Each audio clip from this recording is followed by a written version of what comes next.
It's a blast. Feels like my dreams. Hello and welcome to Waly Gisnep's Animated Classics, the podcast dedicated to reviewing each and every one of the so-called Walt Disney animated classics in chronological order, putting aside our own nostalgia and trying to review them on their own merits to see which ones are truly worthy of being called an animated classic. You join us at a very interesting point in Waly Gisnep's because we have added an unprecedented 4 films in a row to the list. Is that a trend we're going to keep up with? Well, my name is Ben and joining me as always is my good friend Liam. Liam, which film are we looking at this week?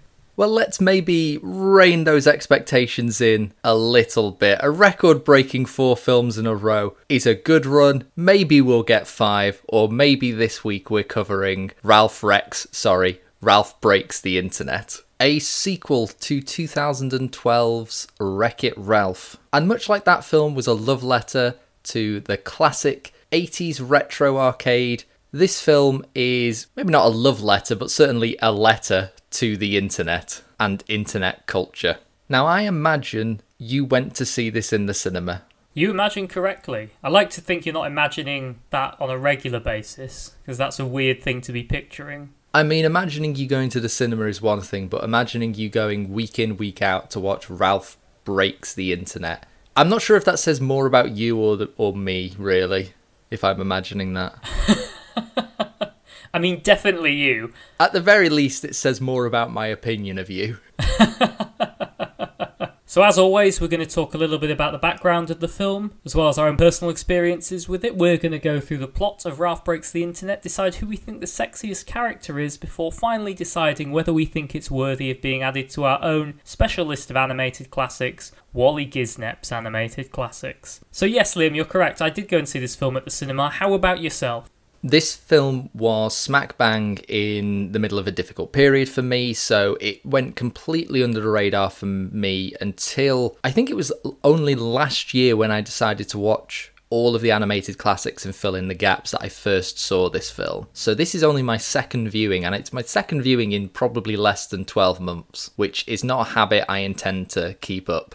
Despite that though, I remember hearing fairly good things about this film, and its ethos, this idea of being like, well, what's the next step for these characters who live in an arcade? Well, what if they access the internet? And we've got this whole emerging internet culture, there's online gaming, there's just a treasure trove of ideas that we can play with. And I'm not really sure it does any of those things. It certainly doesn't feel like a film about online gaming, which to me would be the logical next step. I mean, there's a bit of that, Liam. There's a bit of everything. So there's no need for me to really be coy about this. I've said it in several podcasts leading up to this. I don't like this film. I didn't really get what it was going for the first time I saw this. And so I couldn't really judge if it stuck its landing, because I'm not sure what landing was it even trying to stick. I think I have a better idea of that having watched it a second time. I still don't like it, but I don't think it's a complete lost cause. I think there are ideas in this that just needed to be executed slightly differently. So I'm actually really raring to kind of discuss this film and be like, this is why I don't think this works, and here's what they could have done instead. As we mentioned at the end of the last podcast, I'm going to do my best to mount a sterling defence of Ralph Breaks the Internet and see if I can sway Liam's views and maybe come up with some responses to his criticisms. So without further ado, let's dive into the plot of Ralph Breaks the Internet. And throughout this podcast, I can guarantee I'll keep interchangeably saying breaks and wrecks the internet, because we all know it should have been Ralph Wrecks the Internet. So we open with a montage of what Ralph and Vanellope are getting up to. One thing that's quite nice is they reference the amount of time they've been hanging out is the same number of years between the films, so I guess these happen in real time. And I still really like Ralph and Vanellope's friendship. They're not 2 of my favourite Disney characters, but I like the dynamics of their friendship, and I think this is a really nice place to start the film. That's something I appreciated more on this second viewing, that the starting point for this film was, hey, we've got a duo who we really like. It's not a world that we're in love with, it's these characters. Let's make a film about their friendship. And as a starting off point, I think that's really good. I also really enjoy that we don't open with narration. It's just straight into it. It's all done visually, and we see our 2 characters living their lives. There's a bit of dialogue to explain and catch us up to date, but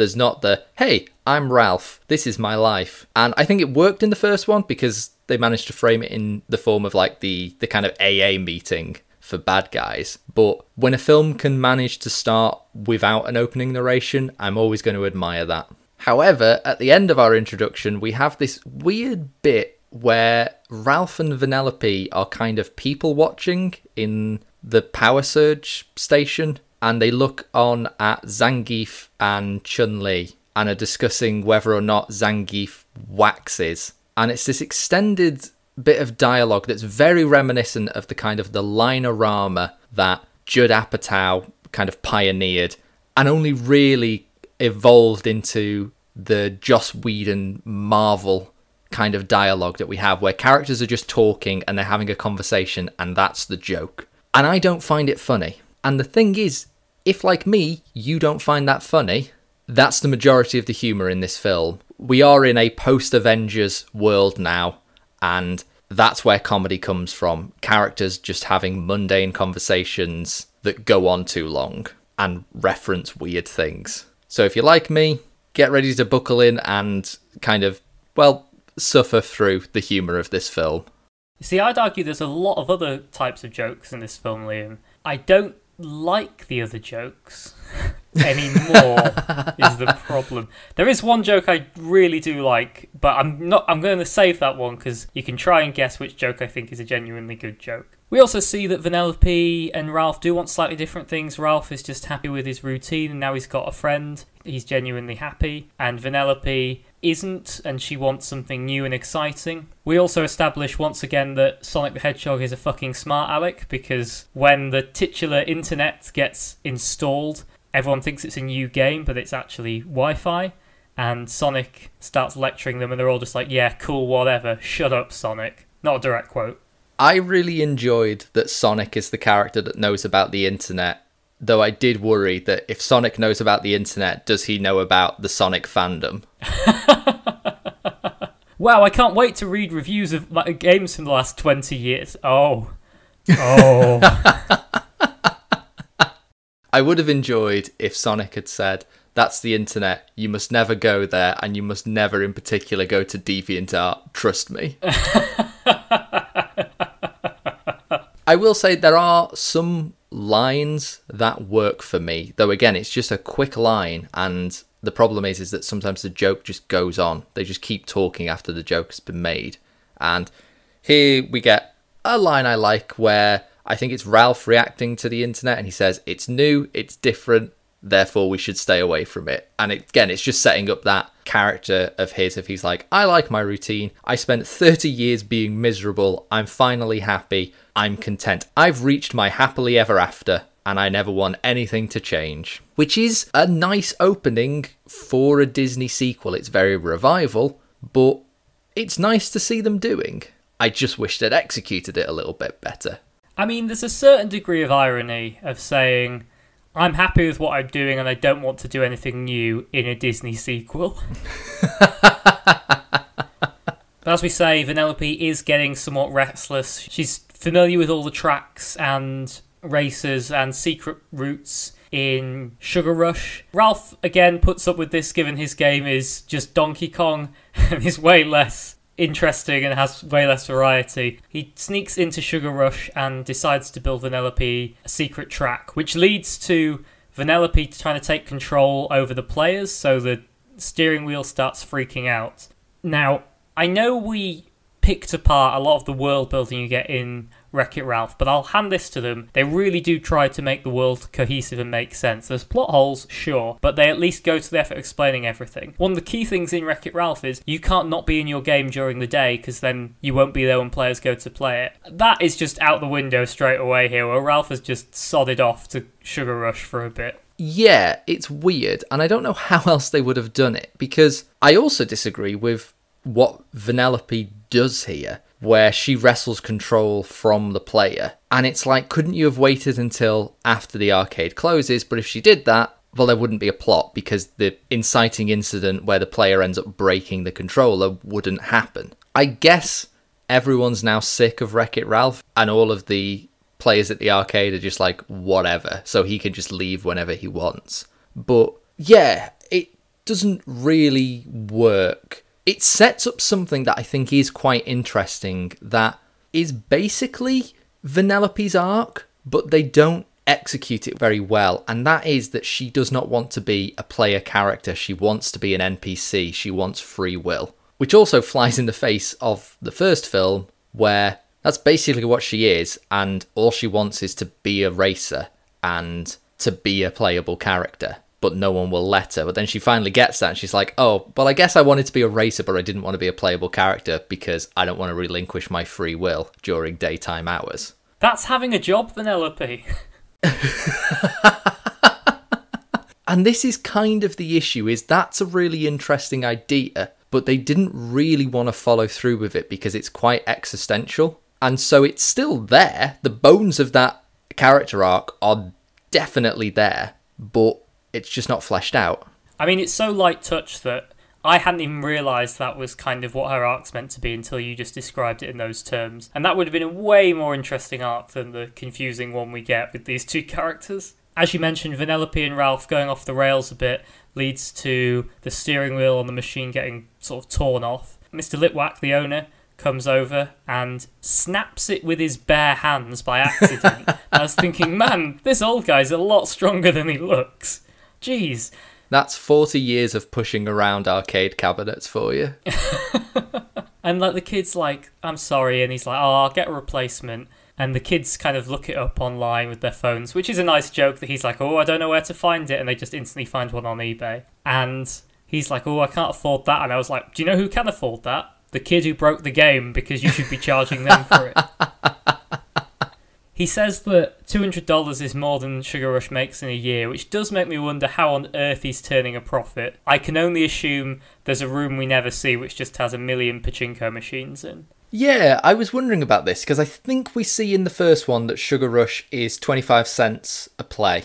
So that's basically saying it doesn't get 800 plays in a year, which is, you know, that's less than 3 plays a day. But I suppose you've also got to take into account, you know, does he own or does he rent the machines, the electricity costs? Like, let's double that. It's basically saying Sugar Rush doesn't get, let's say, 10 plays a day if you take into account holidays and various days that it would be closed. And it's just like, God, this is a miserable business. And I think what kids really want is just more focus on the economy of Mr. Litwack's business. But sadly, this is all we get. I mean, considering a weird message we get later on in the film about the value of money and making money, I think they really could have maybe added something a bit here to just be like, hey, money's not easy to come by, kids. Don't break my shit. Wow, well, I don't know if the message of this film is money's not easy to come by, but we'll get to that shortly. Obviously, with the game broken and Litwick being like, well, it's not worth it, I'm just going to unplug it. I'm still going to leave it there, but I'll just unplug it. I'll move it another day. All of the denizens of Sugar Rush are now homeless or gameless, I suppose. Which one thing I noticed is in the station during the introduction of this film, this world feels much less populated than the first time around. It very much is just like reusing the character models they had. I remember when Ralph was walking through the station with the Pac-Man cherries, it was bustling and it was full of life. And this time there's like maybe 20 characters, and then obviously all the Sugar Rush people come out and there's just hundreds of them, but it's just hundreds of copy-pasted like candy corns. I guess it's a combination of they don't really want to spend any more time than they need to in the arcade, and I assume they'd have had to pay for character licenses again, which is why we don't see Bowser, etc. knocking around. I think Chun-Li is the only new character we see, or certainly new recognisable character. That makes sense. I've also just realised that King Candy was right and Vanellope broke the game and caused everyone to be gameless. And he wanted to be a racer. He'd have happily done that forever. Who's the real villain? Yeah, I hadn't thought of that. Yeah, Vanellope's awful. Oh, somewhere in here as well there's a duty joke again. They took the worst joke from the first film and did it again, which is always nice to see in a sequel. But they do a lot of jokes that are worse as well, so they came up with their own bad jokes as well, so it's you know, you get a nice mix. Vanellope then is heartbroken that Sugar Rush is gone, even though... Is she? Okay, let me rephrase that. Vanellope moans about Sugar Rush being gone. It's really weird, this scene, because she's just like... oh, I can't believe it's gone. And Ralph's like, you were just complaining that you didn't like it. And she's like, yeah, but I didn't want it to go. And then at no point in this film do I feel like Vanellope, one, feels responsible for what happened, or two, even gives a shit about getting the game plugged back in again. I mean, she certainly doesn't care about any of the people she's made gameless. Everyone else steps up to sort that problem out. Maybe this film is just a really subtle critique of monarchies. Oh God, we get such a weird bit here where all the game characters get together and are like, right, we need to find homes for all of these characters. And Calhoun and Felix are like, we'll adopt all of the kids. And there's a bit of chaos where they agree to do it and then the kids just like wreck their apartment. And it's like, oh, there's going to be a bit of a weird subplot with these two characters having to deal with parenthood. There's not. It's crazy. This film's almost 2 hours long. And yeah, you see them then and very briefly at the end. And they were like two of the main characters. Now, I'm not against saying we don't need to go through every side character having a new plot arc in this. But they work well. It's a real shame that we just dropped them. The Surge Protector guy has more to do in this film than Felix and Calhoun does. We'll discuss this a little bit more in our next episode, but one issue I have with sequels is that you do not start with a blank page. You come to the creative process with established characters and established worlds, and your question is, what can we do with these characters, with these locations? And the Calhoun and Felix thing feels like, what can we do with these characters? Oh, this is a good idea. It was the first thing they thought of, and then they just didn't do anything with it. And they're only in the film because they were in the first film. Let's say I'm the president of Disney, and this is a brand new film, and I'm at the first screening. My first reaction would be, what's with the plumber and the sexy Jane Lynch character? Can we just cut them? They don't add anything to the plot. But because it's a sequel, oh, they have to be here. We have to do something with them. And the film's already too long to flesh out that subplot. So we'll just leave it as is. And it's just like, no, just cut it. Who gives a shit? Or, as you say, do something with it. I think this really had potential as a comedy idea. Like, Felix is saying that his attitude to parenting will just be give them everything they want all the time, which, again, it's his sort of funny naivety. But yeah, I think it could have easily been cut. Now you say about fleshing it out, I would have loved to have seen like a spin-off TV series or a series of shorts that is just that. It's like, look, we couldn't fit Felix and Calhoun into the sequel. Here's a series of shorts we've done with them. It's like, oh, remember how everyone had to find a place for all the new games? This is what was happening during Ralph. If we put it in the film, it would have been a 4-hour film. So here's 4 30-minute shorts. Jesus Christ. 4 shorts totaling 30 minutes. I don't know if I'd want to see everything because Gene, who's the mayor of the Nicelanders from the first film, decides to take in Sourball, and there's definitely something weirdly sexual about that relationship. I'm not imagining that, right? No, it's very strange. He's like, right, you'll do, and like takes him in Sourball's like, oh, okay. It's creepy.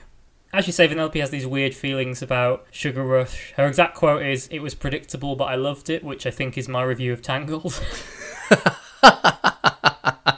And they decide that, having overheard the kids talk about buying a replacement wheel on eBay, they decide, hey, maybe we can go in the internet and find a replacement. This sequence is existentially terrifying, where Ralph and Vanellope go into the router, and they're just on the inside of a router.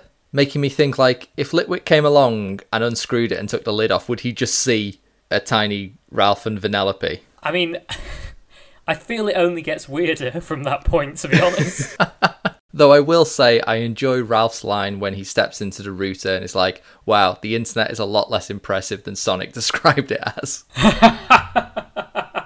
So up to this point, right, I don't think this film is terrible. I think, like, this is a reasonable opening act for a transition from the arcade to the internet. After this point, basically all the arcade stuff and all the stuff that's really a Wreck-It Ralph film just goes out the window completely. We only really have 2 characters that we stay with, which is Ralph and Vanellope, who are the most important characters, and their relationship is the most important thing. But after this point, this could functionally be really any characters for a lot of this film.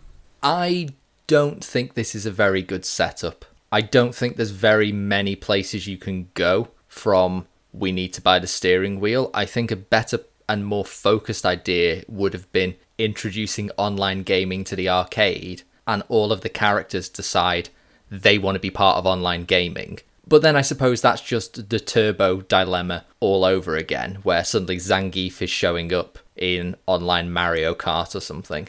Because I think as well it would be a more efficient start of like, there's a new game, it's an online game. Like straight away, a game gets plugged in, not the Wi-Fi getting plugged in, a game gets plugged in, it's online. What the hell is online? And suddenly the two worlds kind of mix. Instead, we have to have this faff where it's like Vanellope's not happy, they try to fix that, it ends up resulting in breaking the steering wheel. How can we get the steering wheel? We have to go online. Yeah, I think that almost certainly is a better angle to go with. I was thinking about it while I was watching, and I think, even though I think the original Wreck-It Ralph is perfectly adequate, it definitely doesn't blow me away and isn't one of my favourites, I think the setting does help the film a lot. Now, I think a lot of the stuff in Wreck-It Ralph is just video game references like, hey, do you remember Mario, or do you remember Street Fighter or whatever, which is fine. But the setting is a retro video game arcade. That is the setting and that's the focus of it. And then the narrative focus is how these characters would feel about the roles they've been cast in, and which again links back to video games. So this idea of being a bad guy and being a hero. Whereas this is just the internet. Go nuts. There's not really an inroad there because the internet is a big complicated thing. My main note when they go into the internet is, yeah, we've all used the internet. The internet isn't some bygone memory we have of all these retro memories from when we were kids and this sort of weird anachronism that we still have floating around in society, the video game arcade. It's literally everyday life. So the idea of exploring it isn't particularly interesting or exciting because that's what we all do all the time. That's a really good point, and it touches on something that I felt watching this, which was just that... So in the first one, the backdrop is classic arcade games, but the main story takes place over fictional, unique games. They were like, we don't want to wallow in Sonic and Mario. We want to tell a unique story in this backdrop, but in order to do that, we have to create unique worlds and a unique game. Everything online, with the exception of a couple of things, is a real website, and it often just feels a bit vulgar, which is strange because I like when films get the rights to use things on the internet. I don't like it when characters are like, oh, let me just use generic search engine to find that. There's a film called Unfriended, and one of the strong points of Unfriended is that everything is licensed. It all feels very believable. It's not a great film, but the production of, hey, this film takes place on someone's computer screen was executed perfectly. And I do like that. But for some weird reason, when it's done here, it's just like, yeah, I know what eBay is. That's exactly it. So they've got the licenses to, as you say, a lot of big internet names. We've got Google, Amazon, eBay, lots of other stuff that's in the background, as well as a ton of Disney properties, which we'll get to later. I think the problem with it isn't that they're using these licenses, it's that they're not really doing anything with them, presumably because all these licenses have a lot of strings attached of you can't really portray them in a negative light. So there's not really much in the way of parody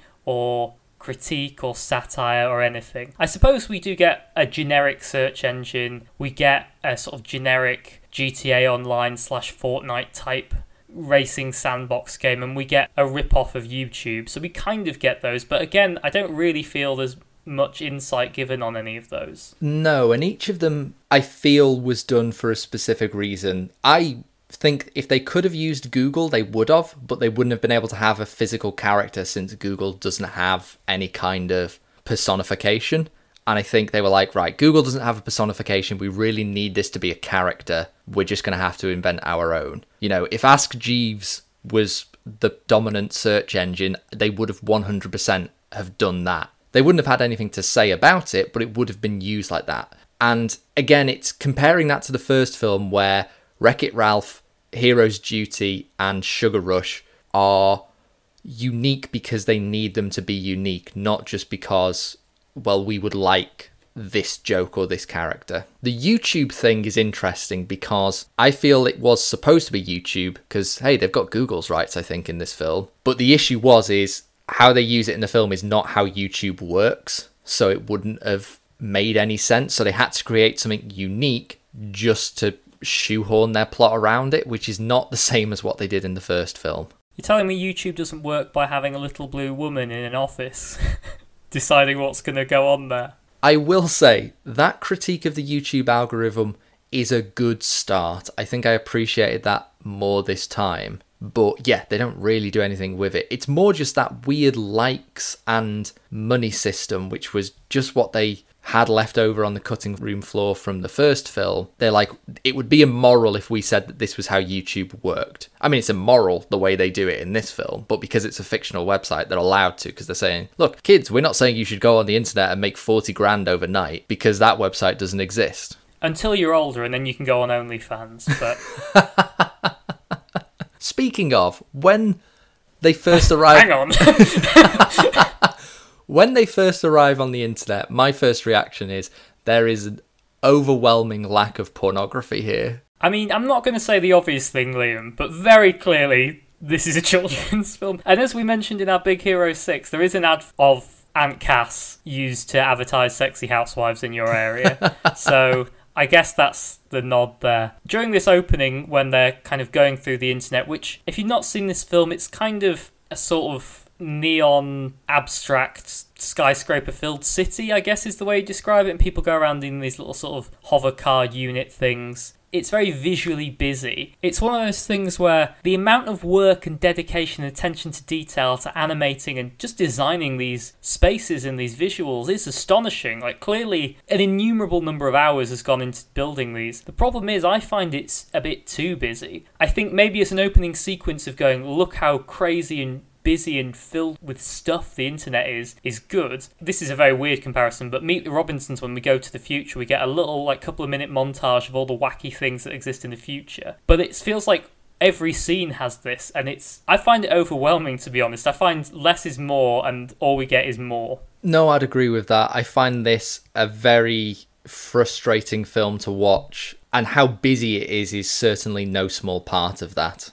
So Ralph and Vanellope, after navigating the internet, avoiding a couple of pop-ups, find their way to eBay and they find the Sugar Rush controller. This is a joke I do enjoy, where clearly they don't understand how eBay works and they get into a bidding war without realising it's a bidding war. They think that the game is just to say a higher number than the other person and eventually just start bidding against each other, taking the price from $200 to, I think it's like $27,000, which is a nice joke, aside from the fact that there are situations where children have cleared out parents' bank accounts by not understanding things like online gaming and eBay. Looking back at this film, I think this scene where they find and buy the steering wheel is in the wrong place. I feel it should be a case of they find it, it's only for sale for 24 hours or whatever, and that's your ticking time clock, and it's like, right, to outbid this person we need to get X amount of money before this time period. Whereas what it is they drive up the bid really high and then you only get it reserved for 24 hours and you have to pay for it in that time, which I know sounds like the same thing, but it just feels a bit more arbitrary. Like, we all know, like, the idea of eBay and there's an auction, there's a literal time clock on an eBay auction, whereas this is like, oh, it's just a weird sort of abstract, oh, this is the terms of agreement thing. But also, the setup for Act 2 of this film is the quest to get the replacement steering wheel. So they've basically got it, they just have to get the money for it afterwards, whereas surely it should be, we have to get the money to get the steering wheel. But if they did that, then you couldn't finish Act 2 with them getting the steering wheel and then having a completely tacked on and irrelevant Act 3. Yes. I'd forgotten that we need a completely tacked on and irrelevant Act 3. I will say this about this opening bit. The use of Google is my favourite joke in the film, where Ralph looks at it and goes, I guess we know where to go if we need any goggles. I think that's a genuinely good joke. So we're now well and truly on the internet. There's a lot of cameos as well throughout this film that frankly can just fuck off. And I know that the first film has video game cameos, but the point is Mario and Sonic have stood the test of time. Getting people who were big when you started the production of this film, and maybe weren't so big when the film actually released, really dates the film. There are references to creepy clowns throughout this film, which was a craze in 2016. This film came out in 2018. The internet moves so quickly that you can talk about, your established players, your Googles, your Amazon, your Facebook, your Twitter, all your social medias, they're established. Though again, it doesn't take much for one to just collapse. And in the time this film came out, that could have happened. In 10 years, some of these companies might not exist anymore. And I know you can kind of appreciate it as like a historical artifact, like, oh, well, Google was a thing in 2018, the scholars of 2072 will say. But that's not the same as in like Blade Runner, where they were like, look, Atari's dead, let's envision a world in which it wasn't and was still a mainstay player. But yeah, there's just like random YouTubers who pop up and they don't often say anything. Like in the eBay section, there's an Amanda Sings reference and it's just her likeness used. And I'm like, why is this in here? Who gives a shit? If it helps, Liam, I didn't know this film had YouTubers in. And what I mean by that is I've seen it twice, and it's only when I was reading up on it afterwards I was like, oh, these people are famous or were famous. So it completely passed me by. I was just like, oh, there's some people in this film. It's particularly risky given the percentage of YouTubers who we later find out are truly terrible people and they have to be wiped from the internet. And maybe we're looking at it as not the target audience, and an 8-year-old watching this would be like, oh, that's so-and-so, I like them. But will an 8-year-old in 40 years say that?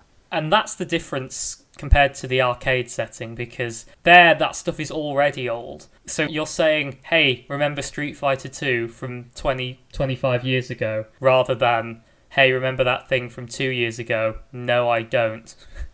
Because the internet moves too fast.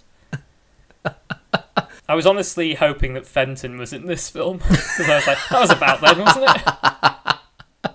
On the subject of us being the target audience, I haven't forgotten that I'm meant to be defending this film, and this will come into my plea to you at the end of this, because I know I've just been criticising it, but I do have a defence of the film.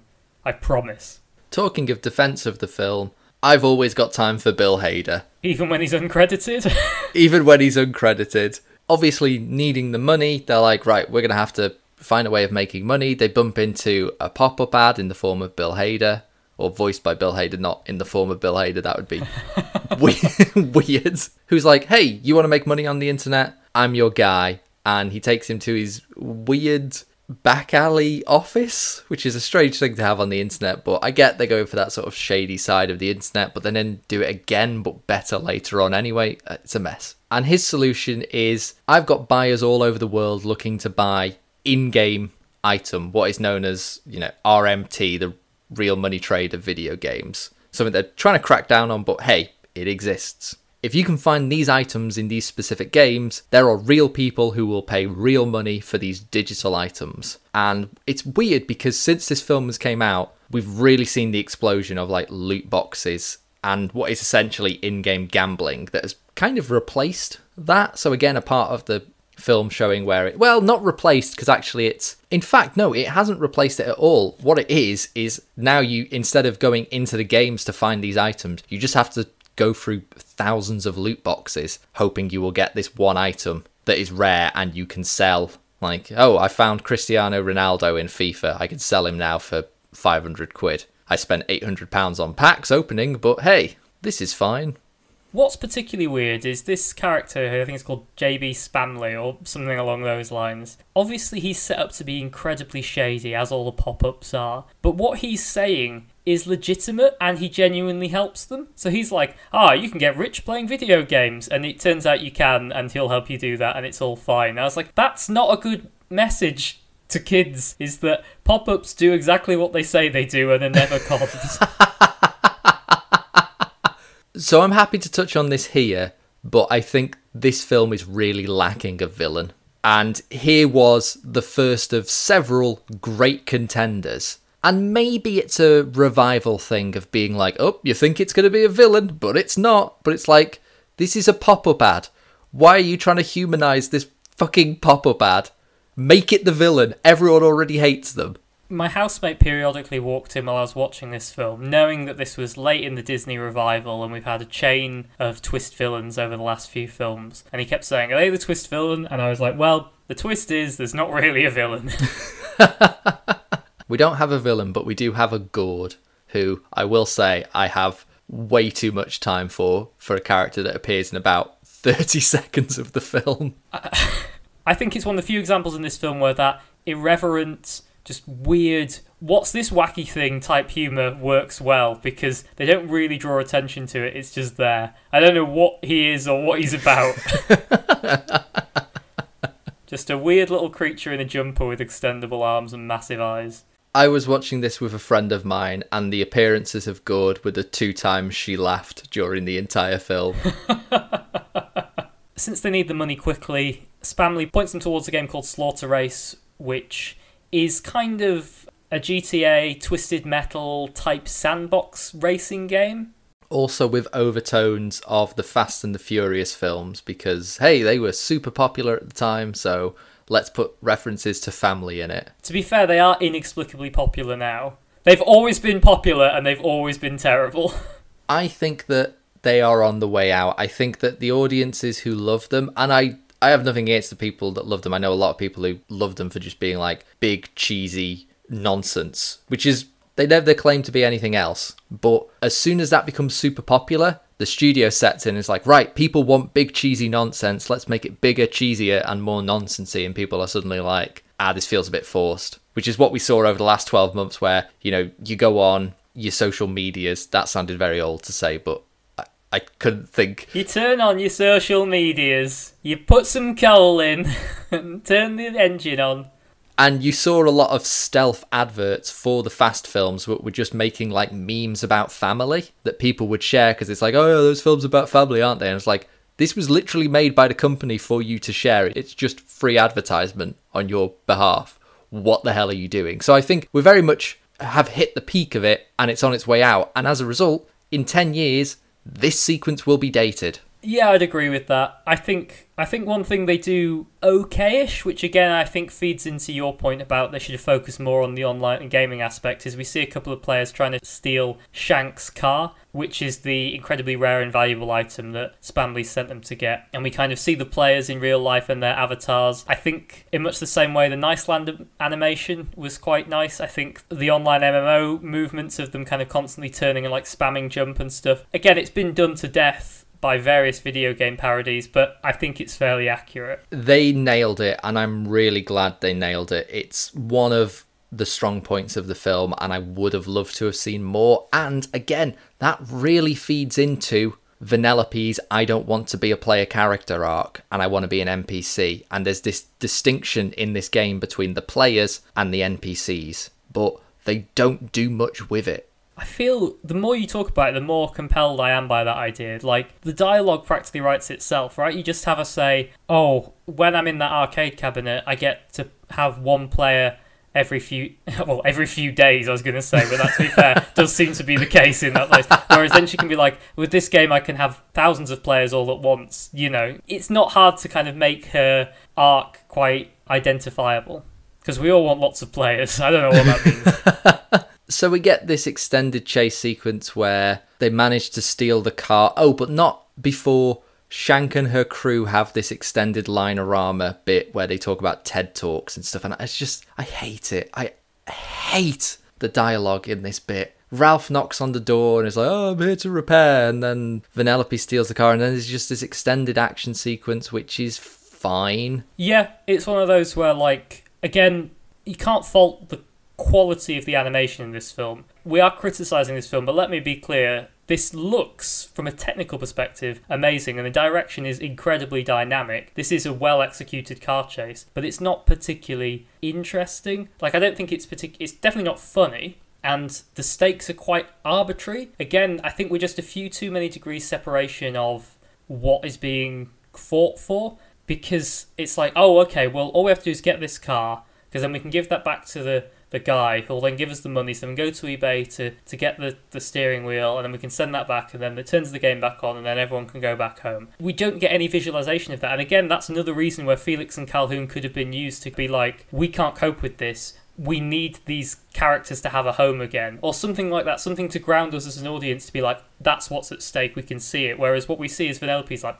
this is pretty fun. You're right, it's very much sort of cast adrift from the purpose of the film. Again, the problem with Felix and Calhoun is they're back in the arcade, As soon as you go to the internet, you lose that connection to them. I think you could have had it. You know, Wi-Fi is a powerful tool. The characters could have had a communication line with Ralph and Vanellope the whole time, but they chose not to for some reason. I mean, you could have a video game website having this story about this arcade cabinet that's going absolutely crazy, and all these racing characters are running around it. Kind of like how we get when the cabinet seems to be broken, but instead it goes viral, and everyone's like, "What? Wait, why is Chun-Li in this game all of a sudden?" You know, again, there's ways of linking it back to the internet, and Ralph being like, "Oh God, we've got to sort this problem out. It's just getting worse." But no, we don't get any of that. Instead, what we get is Ralph and Vanellope explaining to Shank, hey, we needed to steal your car because we need money, and her crew being like, hey, there's better ways to make money on the internet. Again, an incredibly immoral thing for this film to do. And they film basically just one of the characters blowing air in Ralph's face and put it on BuzzTube, I think it's called. It might even be called BuzzTube. I think it was just all Z's at first, but I think it's BuzzTube. It's kind of like a mix between BuzzFeed and YouTube. Took me way too long to remember the two names of those very popular websites.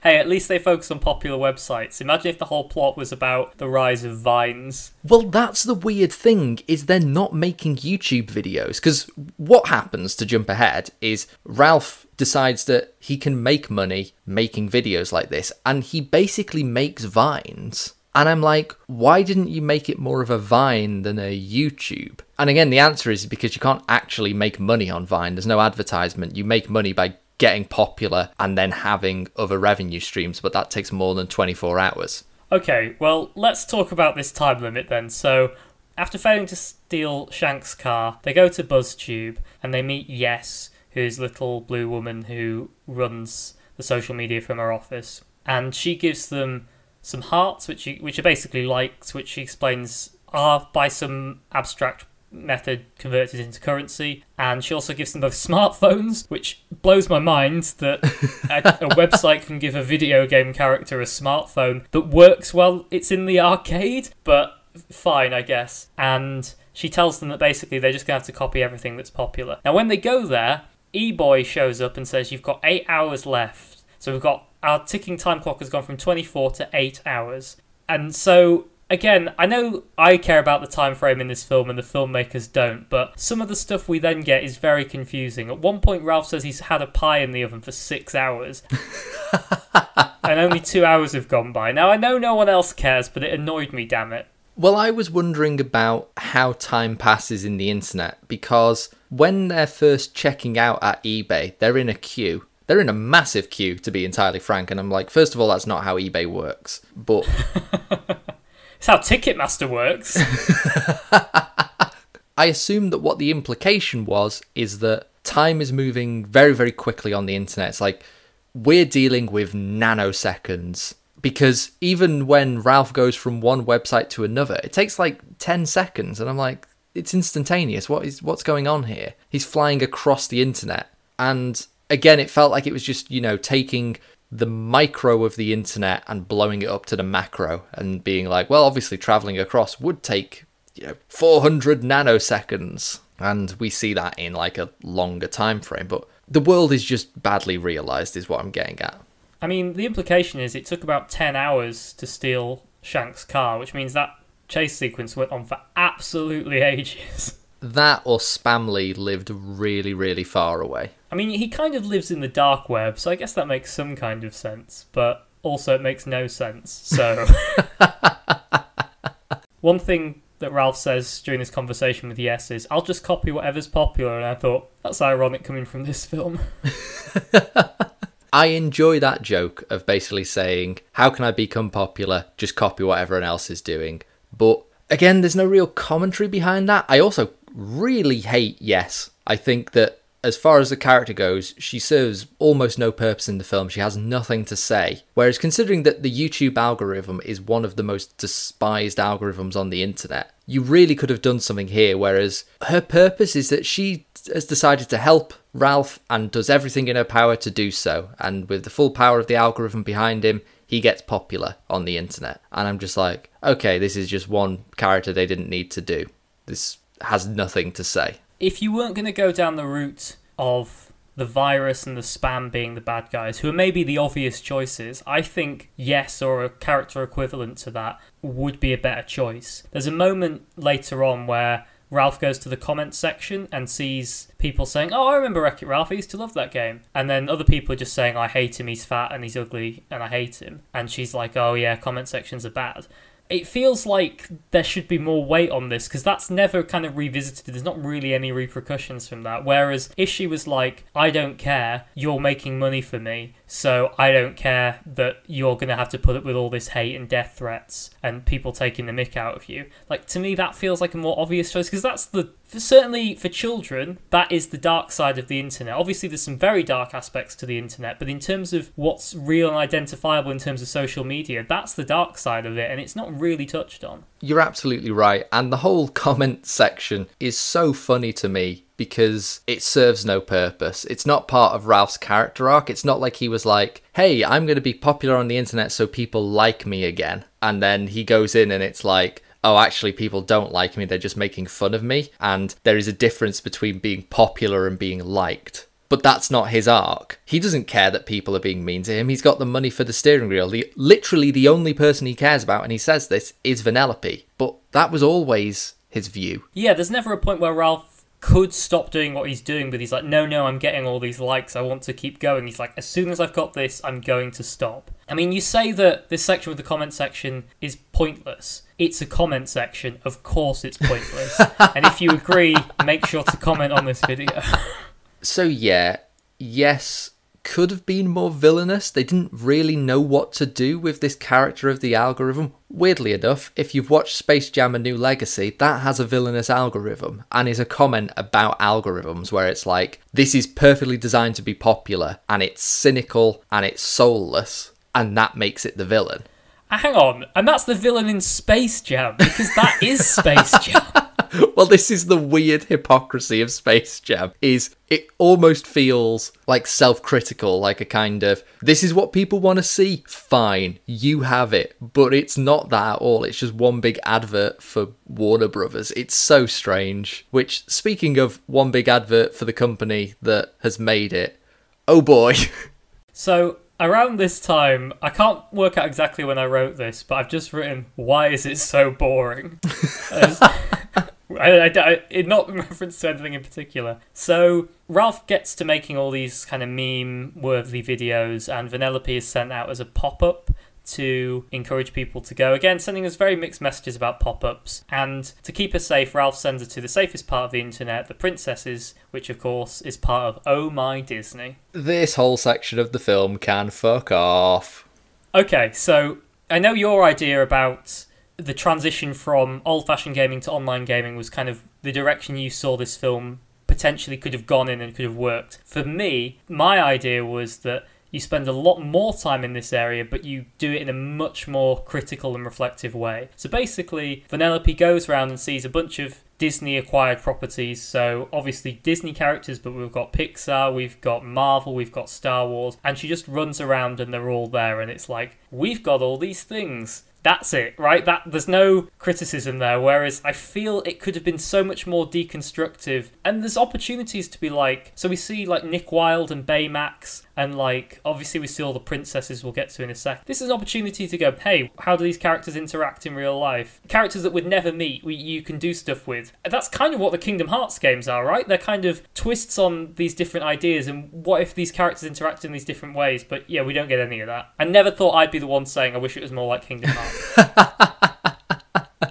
Well, it's very much a victim of its own success, much like Disney in Kingdom Hearts 3, where in Kingdom Hearts 1 and 2, they were like, this is a nifty idea, we're going through a rough patch, we're going to just give you free reign to do whatever you want with it. Whereas in Kingdom Hearts 3, they were like, these are our popular franchises, you can't mess with these, we'll let you use them, but on our conditions. So they don't really want to have fun with it, and they don't really want to have these interactions, other than the princesses, which we'll get to.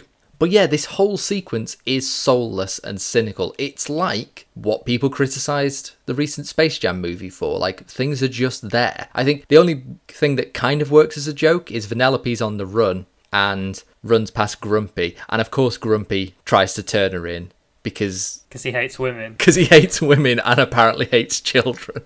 Vanellope goes to hide in a dressing room, which happens to be all the official Disney princesses, plus Merida, who is sort of officially a Disney princess, and Elsa and Anna. Now, okay, I know you hate this bit, so I'm going to say some things I like about it before we say all the things we don't like about it. So first off, I genuinely like all the character models. It's fun to see a 3D character model of Ariel or Snow White or whatever. And even the characters that there are already character models of, like Elsa and Rapunzel, are done in a slightly different style, so they're all kind of done in this uniform way, which I think is quite cool. And particularly when they're character models, when they have their different clothes, which I kind of like. Secondly, from Ariel onwards, it's all the original voice actors. Obviously, we don't have the originals for Cinderella, Sleeping Beauty, and Snow White, but other than that, all the princesses are voiced by their original cast, which is awesome. Thank God we don't have the original voice actor for Snow White. I mean, she'd be well over 100, presumably, if she was still alive.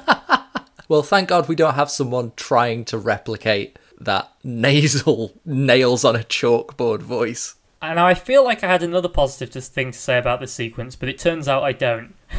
Because let's be honest, it was mostly made so it could go in the trailer. It was made for the trailer and to say, isn't the concept of a Disney princess weird? And it's like, only if you make it weird.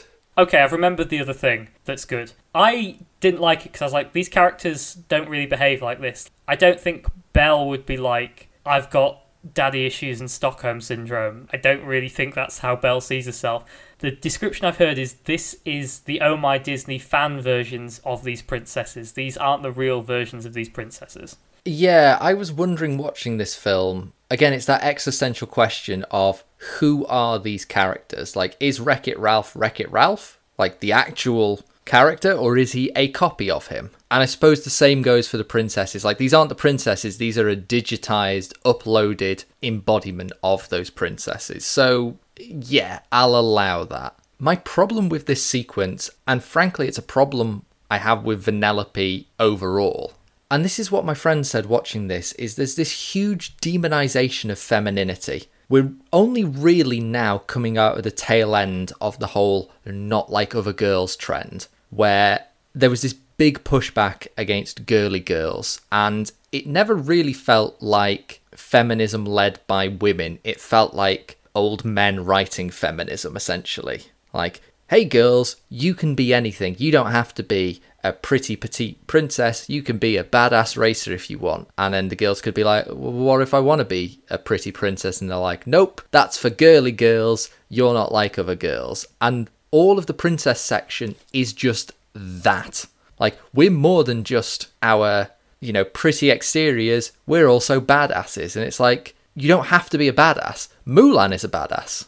Belle is super intelligent and emotionally mature. Ariel is this, dreamer. They've all got characters that are strong characters. Again, some more so than others. Like, Elsa and Anna, we're just on the back of Frozen. They have two of the strongest characters of any Disney females. But here they're like, we also have to be badass. And it's like, you really don't. You can be your own person. And if who that is, a typically and traditionally feminine character, that is fine. You don't have to prove your feminist credentials by beating someone up and saving a big, strong man in need of rescue.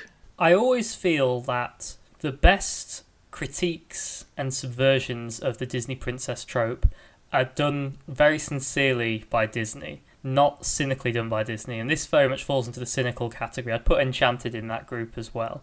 Whereas I feel Beauty and the Beast plays on the hero saving the damsel in distress trope with Gaston and Belle, and I think Frozen obviously plays on that with the idea of true love, that true love isn't always romantic and a man saving a woman. Love takes all forms, and that should be celebrated. That's a way more interesting and complex message than, as you say, you can either be a pretty princess or a badass, also you can't be a pretty princess.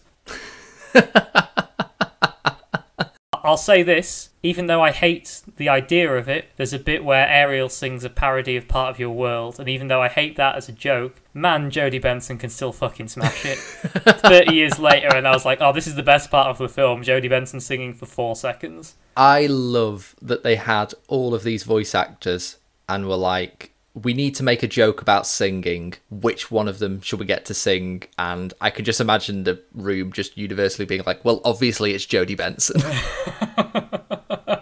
Again, it would have been cool if we got some sort of collaboration between them, but nope. We do get a song though, Liam. We do get a song that's sung by Vanellope. How do you feel about that?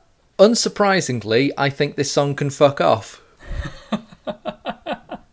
So, moving things forward slightly, Vanellope talks to the princesses. They say if she's a true princess, she needs to go and have a princess song and a princess moment. Ralph goes and looks at the comments section. There's a problem where his last video that will tip him over into the amount of money he needs has a problem uploading. I don't understand how that works. How can you upload to the internet when you're in the internet? Why is that yes, is BuzzTube. So anyway, I know I'm overthinking it again. Incidentally, on the comment section, not enough racism. He got that upset about these comments.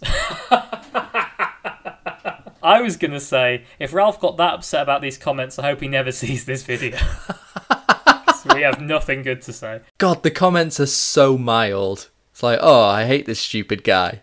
I'm like, okay. And weirdly as well, so the low point of this film, where the character at their lowest, is Ralph deciding he needs Vanellope back in his life. And I was like, that's a weird low point.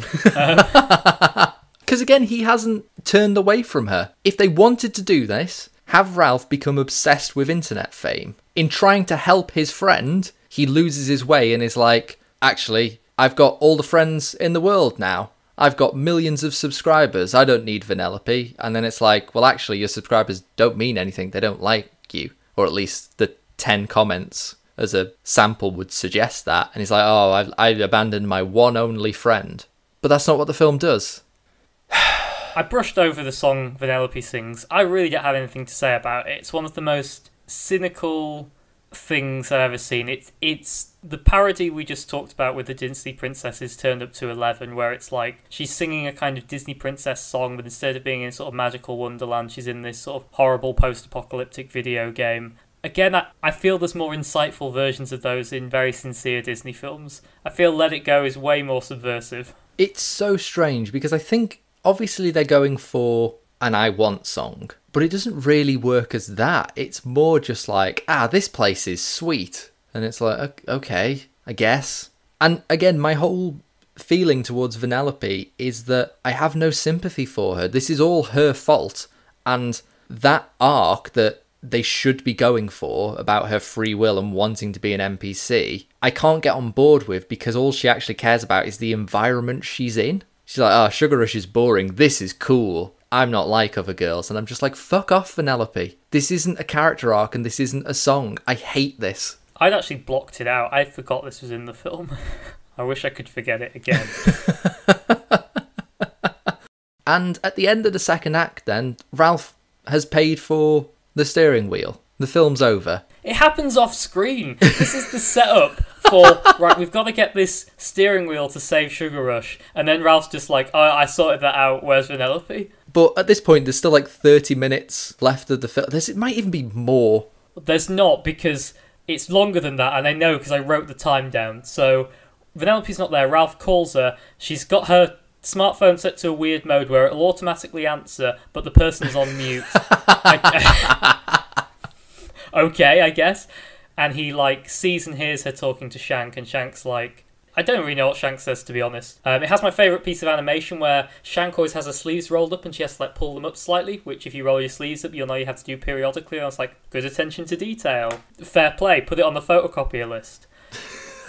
And Vanellope's like, I can never tell Ralph this stuff, but and Ralph feels betrayed. And it's at that point there's 40 minutes left, which is the start of the third act. 40 minutes! That's awful. Dumbo's 50 minutes long! And yeah, rather than dealing with this, he's like, I've got a solution. At the start of this film, we were playing in Tron, and there was a virus, and then Vanellope didn't want to play in Tron anymore. If I put a virus into Slaughter Race, she won't want to go there anymore. So he goes to the dark web, meets Alfred Molina as a worm, which I enjoy the performance. Gord shows up again. Hey! And he gets an insecurity virus, which will recognise insecurities in a game and replicate them, which, what a way to shoehorn a message in at the end of this film. Because Ralph lets loose the insecurity virus in Slaughter Race. I'm going to keep forgetting the name of it. And because Vanellope hasn't told Ralph, she's feeling insecure that she's abandoned him. And the game notices that and just starts replicating her glitch, thus destroying the game. And you'd think, oh, that's a really good setup to a... Not a good setup, it's a setup for a climax. Nope, the game just reboots itself and fixes itself. I know I keep pointing out things that don't make sense in this film, but the virus stuff is very, very confusing. So, as you say, they go see a little sluggy Alfred Molina, who... is he a website? I don't know. Is he like an organic creature that lives in the internet? I genuinely have no idea what he is. He's like, I'll give you a virus. And I was like, oh, presumably Ralph has to pay some terrible price. Nope, he just gives it to him. I was like, oh, okay. This scene serves no purpose at all. Why couldn't Spamley give him it? Excellent question, Liam. Why couldn't Algorithm? Yes, her name is, I think. Like, there's all these things they could have done, and they don't. And I feel that if they'd thought about it for a second and redrafted what they had, all these little issues would have been fixed. Sometimes you can't fix all your problems with a magic hammer. Sometimes it just has to be a rewrite. Well, surprisingly, this is the third rewrite of the script. Jesus Christ. I'll say this, the insecurity virus, I think would work very well because there's a lot of very insecure people on the internet. Just put it on Instagram.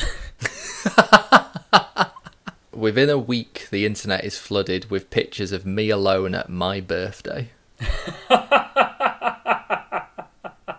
And yeah, Ralph kind of reveals that it's his fault, so they fall out, and that makes Ralph's insecurities worse, and the virus is like, oh, okay, I'll copy this. And this feels like something that you set up earlier in your film and then bring back. So maybe the insecurity virus happens earlier and this reboot is dealt with at a later point, like, oh my god, the insecurity virus I let out has gone out of control, the game is rebooting, I feel terrible, fall out. Then this is the start of your third act, is the virus replicating Ralph. But it's all just shoehorned in this third act. It replicates Ralph, who is insecure that he's driven away his one friend. And then the climax is just lots of Ralphs everywhere, and it's crap. Also, we never see that virus again, it's just loose in the internet, by the way. The Ralphs get defeated, but the virus just does a runner. I always took it that the Ralphs were the... Oh no, the Ralphs aren't the virus at all. No, we established that the virus fires stuff out, because it glitches up Slaughter Race and then leaves. So, that virus is just on the internet, but don't worry about it. The writers certainly didn't.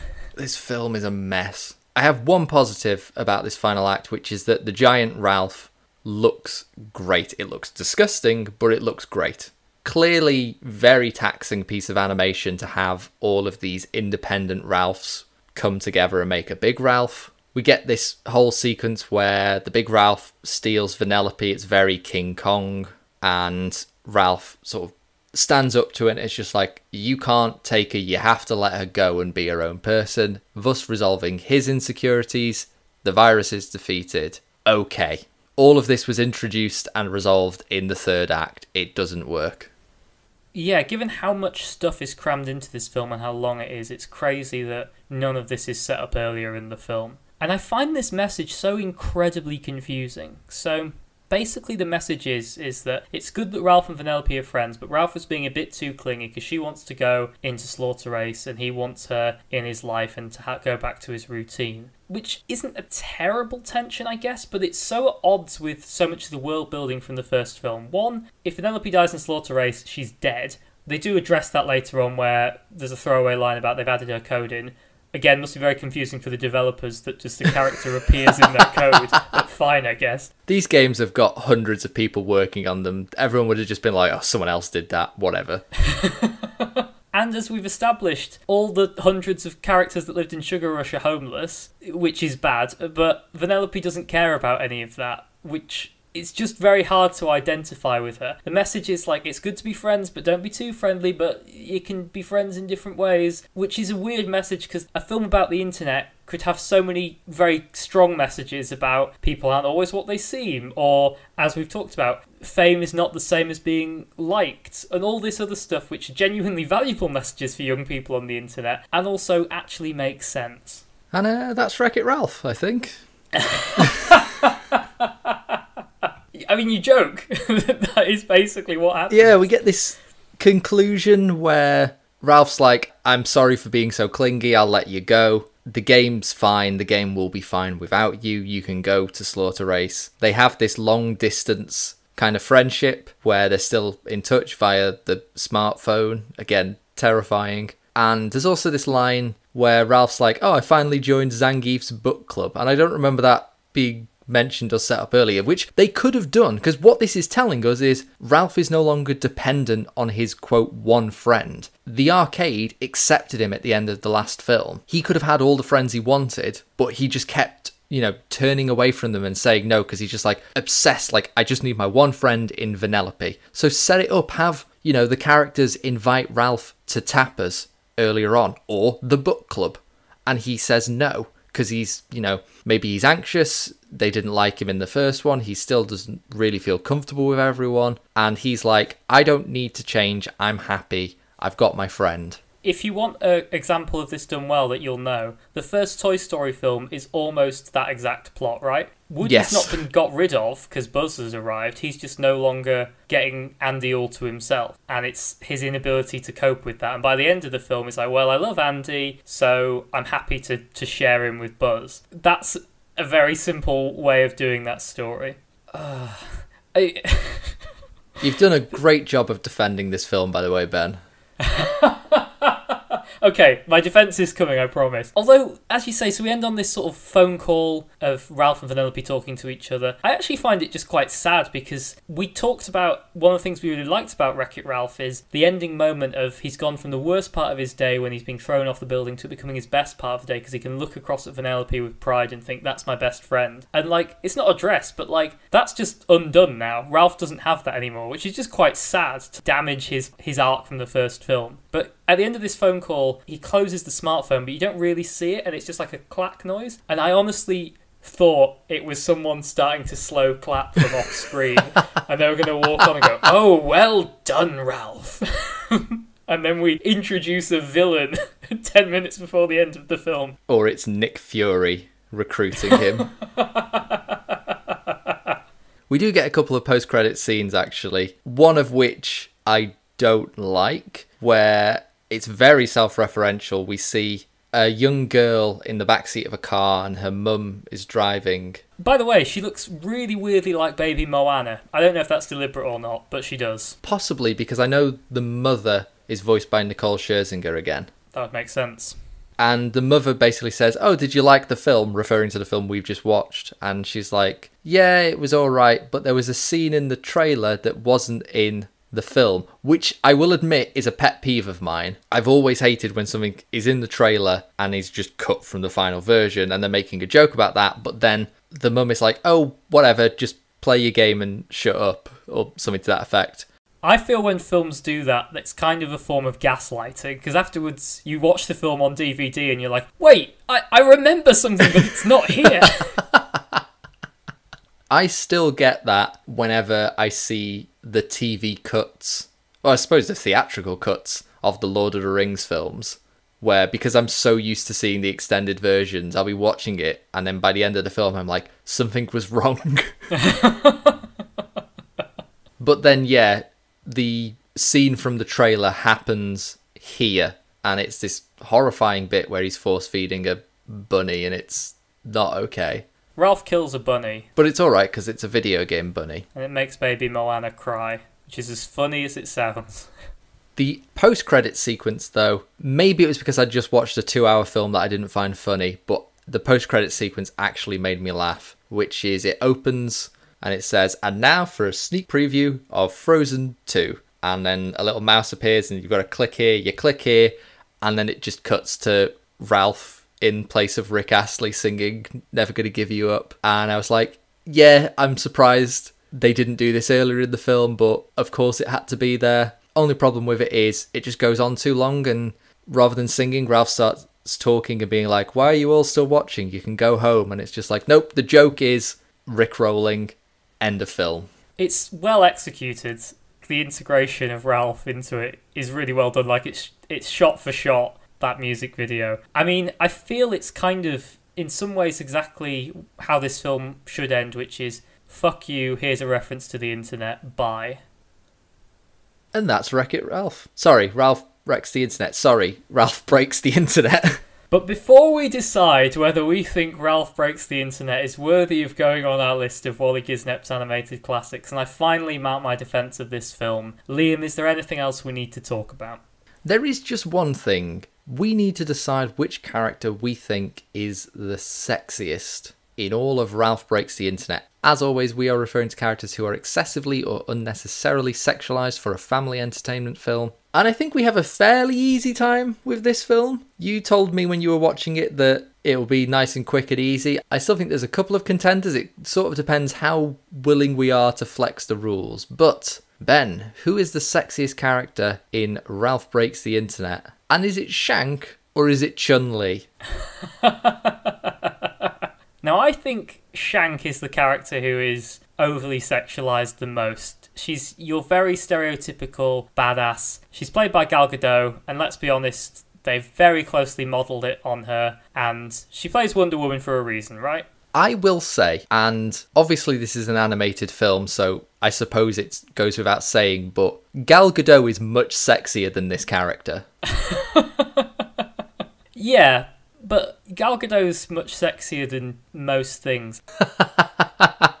What's interesting is because of the nature of Ralph Breaks the Internet, we actually have a huge number of previous winners of sexiest character present. So not only have we got the likes of Jasmine and Elsa and Aurora, as I mentioned, we've got a brief cameo by Aunt Cass. We've obviously got Calhoun, who won it in the original Wreck-It Ralph. So I think Shank and Chun-Li have stiff competition, but I think Shank is the obvious choice. Chun-Li just stands there. It's only because Chun-Li has such a ridiculous character design that she'd be on the cards for it. Yeah, it's just that she's often touted as the most overly sexualized video game character, along with, you know, characters like Cammy or Tifa from Final Fantasy. I will say, and this is a personal thing, but I find pajamas really sexy. So the alternate outfits of the princesses, I can definitely see why someone would be like, well, clearly the sexiest character is somewhere in this scene. The problem is I fucking hate the princesses in this film.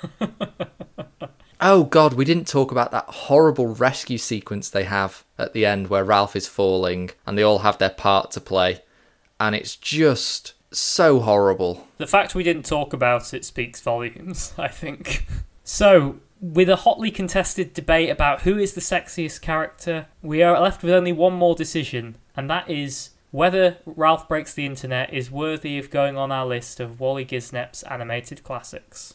My potentially obvious feelings aside, as always, we do have to first retrieve the scroll. So after asking Knows More to take us to the hidden vault, we arrive at the digitized version of the vault, open it up, and oh no, it seems the Insecurity Virus has gotten in and has destroyed the list. So I guess we can't even have this discussion. There's no list to put it on.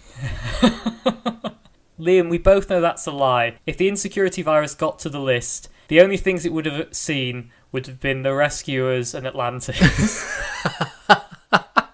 Okay, Liam, let me pitch my defence of this film to you. We have laid a lot of criticism against this film, but I think it's important to note that Liam and myself very obviously are Disney fans. Now, granted, we're not uniform Disney fans in the sense of we just love all things Disney. Obviously, the point of this podcast is trying to put aside our own nostalgia and look at which of these films we think are genuinely good films, genuinely good animated and genuinely good Disney films, and which of them aren't. I think Ralph Breaks the Internet is the Disney film for people who do not like Disney. Now, I've previously thought that was Big Hero 6, right? Because I think Big Hero 6 is a superb film, but it doesn't have any Disneyisms in it. There's no songs, it's not in a sort of fairy tale setting, there's no romance really in it, it's not about a princess, it's just an excellent animated film with a fantastic story. This is Disney for people who like taking the mick out of Disney. They like to play off these princess tropes and look at it with a cynical eye, and I think that is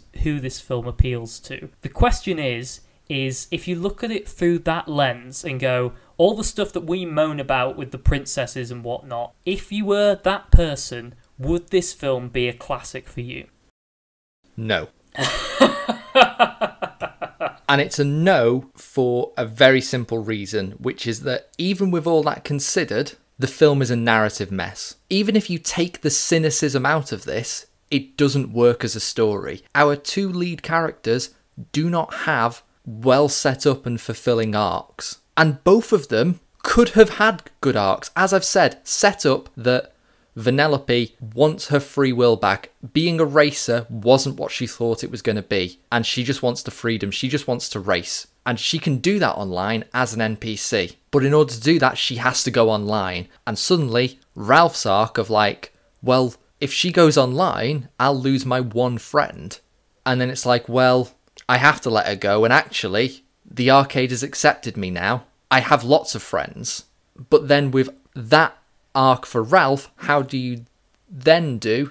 Oh, he needs to go online and make stupid first of all the memes as well, none of them are funny. None of the videos Ralph makes are funny, and when I see the real world people reacting to them, I'm just like, who are these people? Also, it's weird that someone sees a video of Ralph and it's like, hey, remember that Wreck-It Ralph character from the old game? And they recognise him. But it's like, has Ralph continued to evolve as a character? Because if you've only ever played the original Donkey Kong and then one day a video goes viral with modern Donkey Kong in it, I wouldn't look at that and go, oh look, it's Donkey Kong. I'd be like, it's a monkey with a tie. I mean, they put Cubert in the first Wreck-It Ralph, and as far as I know, Cubert had one game. But Cubert was recognisable. Cubert's distinct and recognisable. If I look at the pixel art version of Ralph and then I see the John C. Reilly CGI model, I don't think it would take me a while to be like, wait, is that the Wreck-It Ralph character from 30 years ago? Why is he making a pie?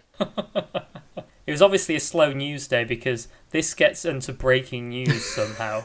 I've realised as well in making my point, I got sidelined by discussing about how terrible the memes were. So yeah, I just feel that there's no strong narrative to this film. What this film feels like to me, first of all, it's very, very cynical. But what this film reminded me of is there's an episode of South Park where loads of the kids are watching PewDiePie, and PewDiePie is in the episode of South Park. And the conclusion of the episode is Matt and Trey saying, this is a thing. We don't understand it. We don't get it, but it's a thing. And my response is, then why did you make an episode about this? You have nothing to say. You're just saying, this is something that is popular. We don't get it because we're old men. And it doesn't add anything to the conversation. And that's what this feels like. It's got nothing to say about YouTube, about internet stardom. It's just like, the internet's a thing. If we make a film that's about the internet, it'll be popular, right? And it's like, no, you still have to have good characters and good character arcs. The weird thing is I don't think this needs to be a Wreck-It Ralph film. I think they could have done the internet stuff as a unique property. In summary, this film to me feels like a cynical first draft. There are some ideas here that I like. The character arcs, there is the seeds of something interesting there. Particularly, as I say,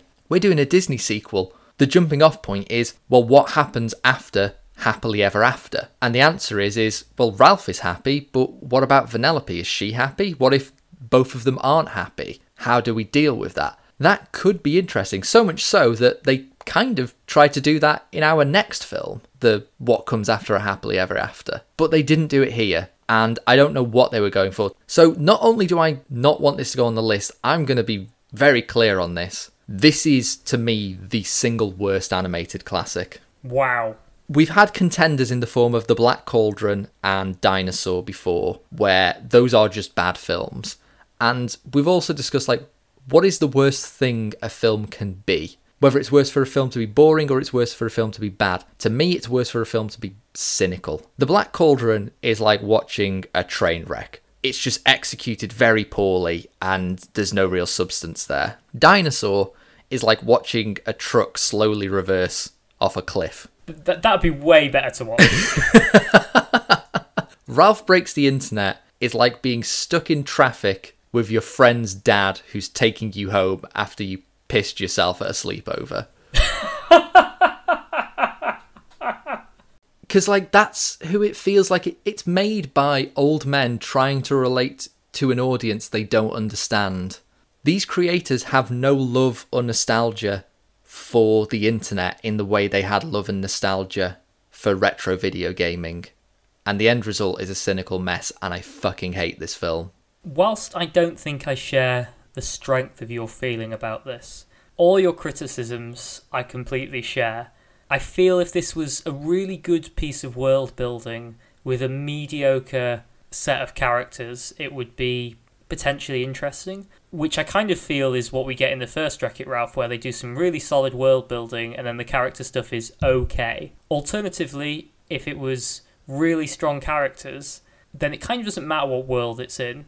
I actually think this world is really good, but looking at Monsters Inc., where I could watch Mike and Sully do anything. There's a short which is just Mike has a new car and he's adjusting the seat, and it's great because Mike and Sully are such entertaining characters and such a good duo. And they're also an example of you can have conflict but still have people to be two best friends, and they don't have to be either coming together or being driven apart during a film. I think you're right in the sense of whether this film was exactly what the creators wanted it to be or not, what they were aiming for is incredibly cynical.